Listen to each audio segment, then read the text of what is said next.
Roland de Bie est une propriété qui a été créée en 1989 par Jean Guyon avec 2 hectares.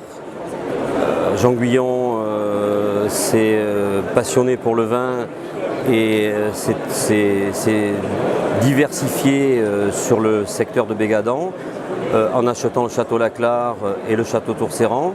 La propriété est passée très rapidement à 80 hectares de plantation.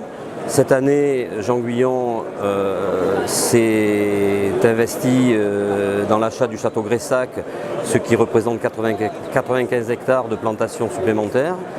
Roland de Bie devient aujourd'hui une des plus grandes propriétés du Médoc en surface plantée.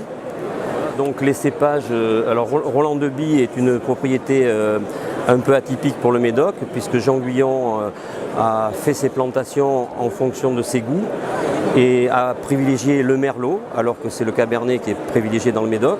Donc aujourd'hui, aussi bien sur Roland de Bie que sur Aucondissas, on est sur des cépages en cépagement majoritairement merlot, entre 60 et 70% de merlot, 30 à 30% de cabernet sauvignon, et on a réintroduit sur la propriété le petit verre d'eau, cépage qui avait disparu complètement du Médoc, et on a été un des premiers à le réintroduire. Et aujourd'hui, la propriété, c'est au moins 15% de petits verres d'eau.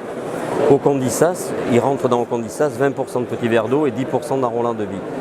Après, le haut de gamme de Roland de Bie, c'est Aucondissas, avec un vin qui est un haut de gamme et qui se classe dans les dégustations à l'aveugle, entre autres dans le Grand Jury européen, parmi les premiers des grands crus. C'est-à-dire qu'aujourd'hui, Aucondissas fait partie des 3 meilleurs vins du Bordelais, tout confondu, rive droite, rive gauche. Aucondissas, ce vin est un vin, on pourrait presque dire que c'est un vin de femme, tellement qu'il est rond, agréable, qu'il a une finale en bouche très longue.